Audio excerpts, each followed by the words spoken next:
was read for the first time today. The Value Added Tax Bill 2025 was also read for the first time today. You hear the Finance Minister talk about a number of the VAT reforms that would also lead to the cost of doing business going down for the business community and expected to benefit households and enterprises by nearly 6 billion Ghana cedis. That was also laid today. The Virtual Asset Service Providers Bill 2025 also laid today.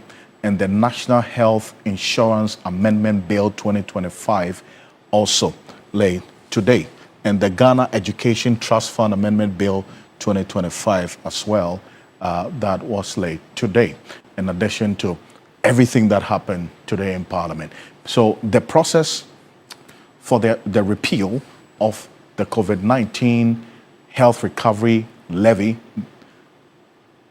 off our books has started already. But another issue that the Finance Minister touched on today, and Reverend John Awuni is going to be joining me in a bit.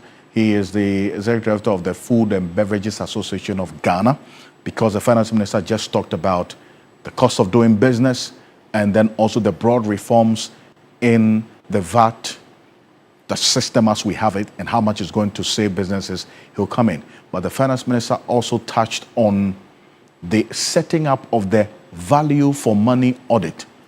What's it going to do? Why is that? How different is this from the Public Procurement Authority? Well, this is the Finance Minister giving some detail. Take a look. Years of inflation and weak oversight have drained real value from public spending. Too often, projects are overpriced, delayed, or abandoned because scrutiny comes only after money is spent. To fix this, government will establish an independent value for money office, a permanent guardian of efficiency, accountability, and fiscal integrity. Speaker, it will certify major projects before approval, monitor delivery, and evaluate results to ensure every city delivers measurable value. The office will enforce cost benchmarks, require public VFM certificate for contracts, and coordinate with the Auditor General, the Public Procurement Authority, and Internal Audit Agency to impose penalties for waste and fraud. Right Honourable Speaker, the Value for Money Transparency Portal will publish certified projects and citizen feedback in real times. Mr. Speaker, this reform will save up to 3 billion Ghana cedis a year, cut contract inflation, and rebuild public trust. Mr. Speaker, the Value for Money Office is not just another agency. It is Ghana's watchdog for prudent spending and real results. Well, that's the Finance Minister there. Reverend John Awuni is Executive Director of the Food and Beverages Association of Ghana. He's joining us on Zoom right now. Reverend, good evening. Thank you for joining us. Hi, good evening, Alfred, and good evening to your viewers. Well, we've heard from the Finance Minister. So the most important aspect of tonight, a post-budget interview, is to hear from you, the business community, and then also the Ghanaian people, because we put out something on social media. A number of you have been sharing your thoughts as well. Rev, hearing the Finance Minister talk about the repeal of the COVID-19 levy, which also impacted on your work, by the way, because one of the taxes that you are having to pay, which will give back some 3.7 billion cedis back to us because of the repeal, and then also the broader VAT reforms that would lead to some 6 billion cedis being saved by you, the enterprises. Good news, you say, or you want to wait till it becomes a reality? Well, thank you very much, and that's a great question. I should say that that's very good news. COVID-19 levy should have gone long since, should have gone since the previous regime. But be as it may, this is the time, and it is gone. But I indeed really expected that, even before I say that, let me say that, well, I think that the budget was very good. I expected the budget to be anchored on two pillars. One, to be able to stabilize the gains that have been made in the 2025, and then kickstart the creation of jobs in 2026. And that's what exactly I think I saw the finance minister tried to deliver in Parliament and what he's modeling out for us. So I think that essentially it's a very good budget. COVID-19 is gone, and then also they have decoupled the NHIL and then the get fund from the tax, from the whole VAT thing. Before then, if you had to calculate 2.5 NHIL, calculate COVID-19 1%, calculate the get fund, and then add it back to whatever the total before you now calculate the 50%. So it's kind of double taxation sort of. This time around, they have simplified the thing, and then the tax rate seems to have gone down. Even though, in my opinion, I think that our tax rate is still quite high, which is giving room for people to try to evade and then try to smuggle goods through our porous borders and then corrupt some officials at the borders. So essentially, I think that the tax rate moving forward, we should still look at ways by which we can remove certain nuisance taxes and then levies from the system and try to bring it down so that we can encourage more business at the Ghana ports, at the Tema ports, and in the Ghana port generally than what is happening now. Because for now, it's not too much interesting. But I think that generally it was a very good budget. It appeared to be a forward-looking budget, a business kind of a friendly budget. They have also identified the problem as we have been talking and I've talking about that the private sector is the engine of growth and that they need to create jobs. And if they need to create jobs, it's not by government to recruit directly, but the private sector have to recruit. And if the private sector have to recruit, the demand have to be stimulated. And the budget seeks to stimulate demand. The budget seeks to create room for private sector to be able to work and then create the necessary jobs that the economy desires. And that's what I think, listening to the finance minister, I saw, even though I think that, well, these are just budgets. And so we are praying and hoping that the actuals will be the same, because essentially the examples that ECG through the public accounts for us, we hope that it will not turn out to be the same thing that we budget wanted. Unfortunately, do another thing. But I think that generally it's a very business budget. I see. But Rev, you spent some time earlier when you started talking to lament about the tax system that we have in this country, and rightly so, because if I recall, Rev, can you hear me? Hello?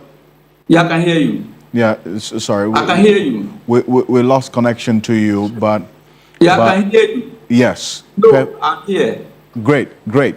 Now, sometime in 2023, I remember the sweetened beverage tax was introduced, 5%, which impacted on your work. I remember we had a conversation on that. You were not too happy. Exactly. And now it's been increased to 20%. I wasn't happy, I'm still not happy that thing is still there, because it's a negative tax in terms of revenue mobilization, and it's negative on industry. Mm-hmm. And so basically, I have since that time been advocating that this thing should be removed. They need to study the impact of this thing clearly on the industry, on the food use. If you seek to promote local production, you have to look at some of these things. Not necessarily saying that we have to move international. People say that you have to apply some of these things to protect health of industry, so that health of consumers, and then all that. Yes, tobacco taxes have been very, very high, but people are still smoking. And then if you want to apply this excise tax on the fruit juices because the sugar, and I don't think that there's a complete correlation between these ones and the issue of sugar consumption, because I don't think that excise tax can be applied on sugar cane and then cocoa in the morning, which all of us take with sugar, and then all that. We drink cocoa literally every day, but we don't drink those fruit juices every day. So if you want to come to the issue of health and say that you have to apply those taxes in order to protect the citizens, as I saw in the budget, I don't think that that is will help, because these industries are struggling and they need to really stand. There are some of them apparently that could have operated with 3 plants. Now they are operating with only 1 plant, and you don't have to continue in that direction, because at the end of the day, you need to stimulate these industries to also be able to work well through backward integration. If they are doing fruit juices, they should be able to buy the local, or the oranges, buy our pineapples, and then all that. And yet now we are this kind of tax is kind of going to stifle the prosperity of these industries. Oh, it's a very... So I think that basically... Yes, you can conclude on that point, please. Yeah, I think that basically that should have been looked at, and I will continue to speak about that because I know the real effect of that on the industries. And then so we need, the finance minister really need to conduct a study. Initially when they came, we followed up to the finance, and I raised that matter up, and he was very keen in that and wanted to work on that. We started a couple of meetings, but it did not continue. So after this, I will still follow up for us to work on this, because I think the country stands to benefit from this, rather than this whole excuse that they have to protect people's health because it's sugar. Because at the end of the day, we are consuming sugary drinks all over. Milo is sugar. All those things, I don't want to mention brands, but let me just take cocoa. We drink cocoa every morning with pure white sugar. Sugar itself that we import. What are we doing about that? So at the end of the day, I don't think that that tax is helpful for the industry and for the country. Right on. Reverend John Awuni, thank you for joining us here on Ghana Tonight. And as you indicated, this is a document full of intentions. You want to wait as well to see how the reality would be going forward. But thank you for joining us. Reverend John Awuni is the executive director of the Food and Beverages Association of Ghana. One of their big concerns was the sweetened beverages tax, the sweetened beverages tax. That was introduced sometime in 2023 at 5%. Over the years, it's been increased to 20% now. And that's what's really a big concern for them, as you heard him talk about. Now, Adam Senano is the co-chair of the Citizens Movement Against Corruption, is joining us as well. Mr. Senano, thank you very much for joining us. I earlier touched on the establishment of the Value for Money Office, an independent office for value for money. The finance minister explained in what we played earlier that this is meant to check, the corruption in the awarding of contracts, which he says could save the nation, all things being equal, some over 3 billion at the end of every year. Now, from where you sit, how much of a difference will this make, considering we have a public procurement authority? Well, I think it's a logical step. Considering that procurement fraud is one of the largest avenues of loss to the state, and yes, the capacity to do that assessment is not just one that a simple office holder would have. I think there's a lot of logic there, because the question is, how do you determine that the invoices or the quotations are way above, are inflated, and therefore there is a scheme just to siphon off resources that otherwise the state could use and apply elsewhere. So it's a commendable action in my mind. The thing is, it seems to suggest, therefore, that we need to look at our whole public procurement thing and the existence of the procurement authority and what we expected to gain from that. Perhaps it's about time we review what we were setting out to do and see, because setting up this as an addendum to the minister's portfolio suggests that another minister may take a different course, and that might not provide us permanent and sustainable solution to the current madness that we face. Well, Mr. Anu, you're right about this, and procurement being one of the big issues we're having to deal with in our financial irregularities, and especially in the public sector. The Auditor General would always capture it in its report. Between 2020 and 2024, we're dealing with over 86.2% of the financial irregularities in our public institutions as well, being a big bother. And guess what? We put that on the screen right now. Procurement. Procurement is the second biggest when it comes to irregularities, flagged by the Auditor General every year. At least we track between 2020 and 2024. This is how much we're losing. And so this is going to be more of like from a check on the Public Procurement Authority's work, is it not? Yes, and that's what I'm saying. That sounds a bit unfortunate because it's almost as if we are giving up on the PPA's ability to assess these things. And we do know that a lot of it is a single source procurement that gets us into a lot of trouble. I think that the minister is being smart. It is commendable and logical, but we probably want to review our whole procurement evaluation processes and the current systems we have in place. Ghana Tonight. I'm sorry, but you hear the finance minister also talk about arrears as well. Over 68 billion cedis arrears that he inherited from the previous administration. Much of it related to road contractors that had not been paid. And he says that, look, he had to do an audit to know exactly which ones are worth paying and those that are fraudulent in nature. Well, we have some exclusive detail. The Auditor General has finished its work on the audit of this arrears, over 68 billion. The Finance Minister said it. He said that the full details will be made available next week, but we have some detail from this Auditor General's audit of the arrears. We're going to share with you right now on Ghana Tonight. But take a listen to the Finance Minister. Upon assuming office, government was confronted with outstanding arrears and payables totaling 68.8 billion Ghana cedis, comprising 50.5 billion in unpaid invoices and interim payment certificate (IPCs) and 18.3 billion in outstanding bank transfer advices (BTs).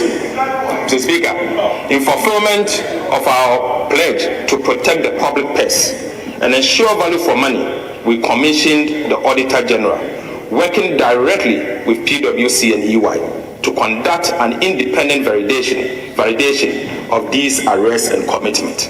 Mr. Speaker, as I informed this August House during the media review of the 2025 budget, this special audit covered all verified arrears and commitment as at end December 2024. The objective was to establish the legitimacy of the claims, identify irregularities, and address the fiscal risk arising from the accumulation of these arrears and outstanding commitment.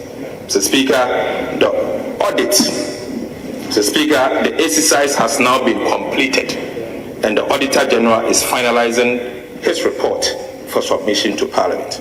But Mr. Speaker, the findings are troubling and very damning. Very damning. Mr. Speaker, out of the 68.8 billion, Mr. Speaker, I'll give headline numbers whilst we wait for the Auditor General to submit the report next week. Mr. Speaker, out of the 68.8 billion payable submitted for audit, 47.8 billion cedis was validated. Mr. Speaker, an additional 8.6 billion Ghana cedis remains under review, pending further validation due to inadequate documentation, missing third-party confirmation, and lack of supporting document. Mr. Speaker, these yet to be validated claims may be legitimate, but further evidence will be required before they can be recognized. But Right Honorable Speaker, about 10.4 billion Ghana cedis in claims were rejected. The Speaker, due to duplications, recycled IPCs, inflated invoices, falsified stores receipts advice, and instances of no work demanding money. Right, Honorable Speaker. Out of the rejected amount, about 1 billion Ghana cedis, comprising BTAs, bank transfer advices, that had already been processed by the Ministry of Finance and were ready for payment by the Controlling Accountant General and Bank of Ghana, were rejected. The Speaker, without this audit, these claims would have been paid, underscoring the importance of vigilance and verification. Well, that's the finance minister there talking about this 68 billion cedis arrears that he inherited and breaking it down. The amounts after the Auditor General was commissioned by the finance minister to audit this 68 billion in arrears, which he was supposed to pay because the previous administration handed it over to him and said, you know what, we owe contractors this much, we owe some people who have done projects for government this much, so pay them. He says, Auditor General, look into it. Let's see if these claims are legitimate. And he points out some of them inflated invoices, some of them no work done, but they had submitted certificates for them to be paid. Well, this is it. We're going to show you some exclusive detail because we hear the finance minister talk about the Auditor General will present this report next week. We'll give you a sneak preview of how the picture looks like. We'll put it on the screen right now. This is it. For the amounts that are pending he spoke about, let's flip to the rejected claims, okay? Agenda 111, see there, IPC, that's the interim payment certificate number 5 for the construction of hospitals in Impoho District, Impoho Western Region, Zone 2, Lot 3.2A. You see the contractor in there, and amount is over 6 million Ghana cedis. Then, and all of this, in fact, quite a number of the Agenda 111 projects claims were rejected from what we have seen. And then we also have the restructuring of the IPP's legacy debt payment as well. And then we see some of the amounts that have been rejected being judicial service, supply of vehicles, remodeling of the main entrance of the Supreme Court building. All of these monies submitted and some of these contractors have been rejected after the audit. Judicial service digitalization, that's the e-justice phase 2. Digitalization, e-justice phase 1. All of these projects, monies have been rejected as well after the audit. The e-justice phase 2 also had 2 contractors submitting the interim payment certificates that were also rejected. Then there's a request for the payment for the construction of the foundry and CNC machine tooling center. All of them as well after the audit were rejected. Some rejected commitments as well for the payment for the construction of the foundry and CNC machine tooling center also rejected. That amount was over, in fact, almost 80 million Ghana cedis rejected. And there are claims that are pending validation that the finance minister talked about. The Ministry of Interior, there are some claims in there that are pending validation as well. The full details of this, it gives a certain picture of how concerning the procurement, in fact, the process is, and why persons are able to present interim payment certificates for no work done, and yet payment was going to be made. Well, Mensano, knowing this and hearing this detail and how much has been rejected after this audit, over 10 billion cedis, quite concerning to say the least, is it not? Yes, and I think that the not only are the figures staggering, but the normalization is absolutely unacceptable. I mean, to the extent that it appears that for some public officers, this is normal. This is nothing unusual. I think is the reason why the angst of citizens must be demonstrated. This is nowhere near normal. It's absolutely not normal, because what you're dealing with is the taxes of persons who are already struggling under the weight of the burden of things they have to pay. And so we should not call these figures and be comfortable, feel cushy about it whatsoever. There's nothing normal about it. And except for the fact that we do know already that we are losing 3 to $5 billion equivalent annually. The figures in cities already is staggering. But the question is this: if we had blocked even 50% of what we are losing, wouldn't this country be far better?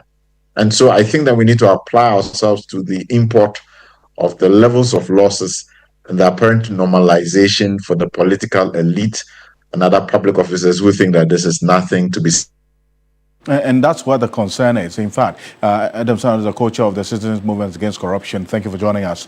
Dr. Stephen Amoah, who is a former deputy finance minister, I put this question to him about these arrears and how much has been rejected because of inflated invoices and people submitting some certificates of for no work done. He says, well, this is a normal cycle, because even when the NPP took over, because at the time he is a former deputy finance minister in the actual administration, he says when they took over, they also did their own audit of project arrears, and they also detected what we are talking about today. Take a look at it. He says that, well, I have to audit the arrears. But that's not the first time. Almost every new government talks about these vetting projects and arrears. When we won power, it was the same. Do you remember roads? If you were in this country, so sometimes some of them they are questionable when these things are done. But the most important thing is we need to develop a sustainable ecosystem. We need to make sure that as a country, most of the things that have been confronting our fiscal systems can be dealt with, comprehensively. So our economy can grow and attain the leaders. Well, this is Ghana Tonight. We're back shortly after this quick break. Stay with us. There's a lot more after this.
Welcome back. This is Ghana Tonight. A number of you have been sharing your thoughts about this budget presented by the Finance Minister.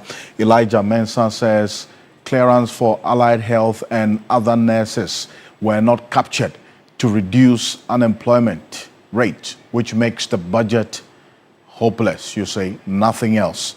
Put out on the screen right now. This one here says 800,000 jobs, with majority being in the construction sector, the agricultural sector, leaving the health sector recruitments, especially allied health professionals since 2019. Bole to Wa Road project was my happiest takeaway. That's from Emmanuel Doka. Manchekote says cancellation of COVID levy. It's a big one for him. BIM Soldier says retooling the fire service with 100 fire tenders. As well, it's a big one for you. And Alex Kinate and the others will be happy about hearing this. But, well, as we talk about the budget, familiar economic buzzwords are set to take over the public debate from now till the next few days ahead of us, from debt to GDP to fiscal balance and a host of others. But what do all of this really mean? Well, take a look at this. It is yet another budget presentation cycle, and familiar economic terms are returning to the national conversation. Phrases like debt to GDP ratio, primary balance, fiscal deficit, and policy rate may sound technical, but together they explain how Ghana's economy is performing and what that means for households and businesses. It often starts with a debt to GDP ratio, which shows how much Ghana owes compared to what it produces in a year. A high ratio means limited space for new borrowing. The primary balance shows whether government revenue can cover spending before paying interest on debt. A positive balance shows discipline, while a negative one means overspending. This influences the fiscal balance, the difference between what government earns and spends. A fiscal deficit means more borrowing and a rising debt burden. International reserves, the foreign currencies held by the Bank of Ghana, this help pay for imports and stabilize the cedi. When reserves fall, pressure builds on the cedi and inflation rises. To manage that, the Bank of Ghana adjusts the policy rate, raising it to fight inflation or lowering it to encourage growth. Foreign direct investment reflects investor confidence, while GDP growth shows the economy's overall health. Finally, import cover indicates how long reserves can pay for imports if no new foreign exchange comes in. The higher the cover, the stronger the economy. Together, these indicators paint a full picture of Ghana's economic health. These figures reveal not just policies, but how well Ghana is managing its finances and preparing for growth. Wisdom Safo there, but while we get all of this sinking, let's not forget as well, on Wednesday, we had to deal with a tragic incident that led to the death of some 6 people, all confirmed female prospective recruits who got it at the Elwak Sports Stadium. Well, one of them, today we visited the bereaved family of one of the 6 deceased persons. And this is what we found. She's the only daughter, or the only child, as a matter of fact, of her parents. Joseph Armstrong Godalogbe sent this through. Take a look.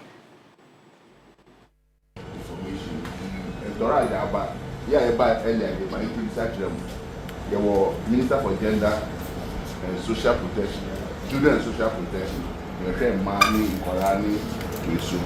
Honorable Doctor.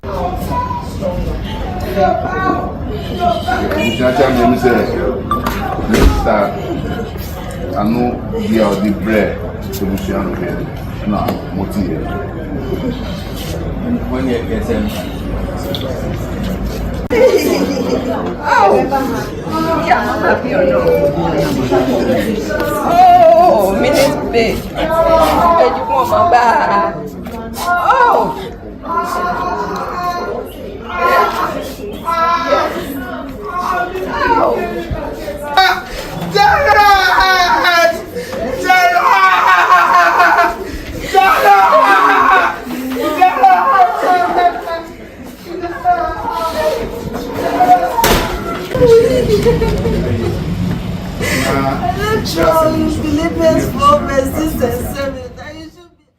Well, that's the family of the late Elvon Amwate there. Dr. Victor Doke is a security analyst and is also with the Kofi Annan International Peacekeeping Training Center. Dr. Doke, now there's been the investigation that is going on now into this incident, and also the proposal for a review of the process of a recruitment. First off, what do you want to see this investigating focus on? And then I would want you to end with the reforms. What exactly you want to see? Maybe quickly.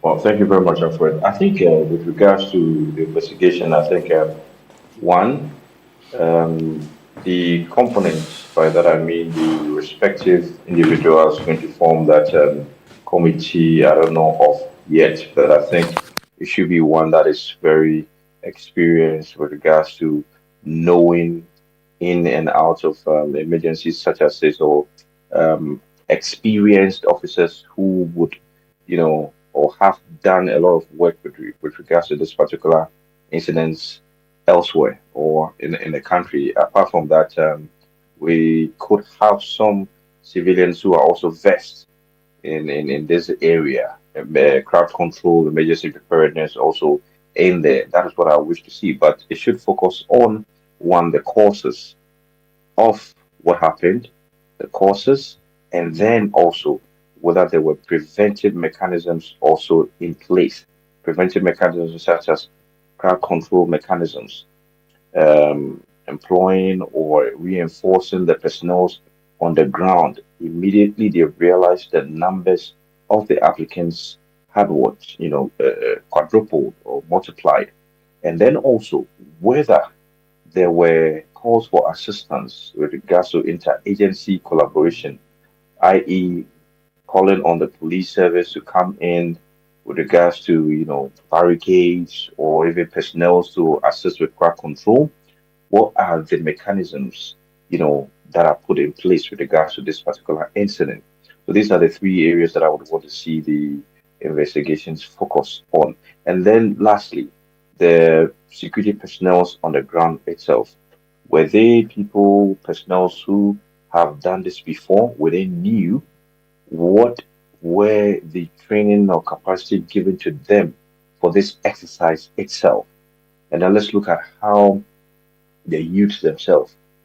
The aspect of they coming in, realizing the gate was closed, and then they, having to climb up, gates open, the stampede. Let's look at what led to them, moving in like that. And I think it will bring to bear what we need to do with either sensitization, education, about how the populace, we ourselves will be able to respect rules, regulations, and then not take the law into our own hands or do certain things that will cause, events, sad events such as this.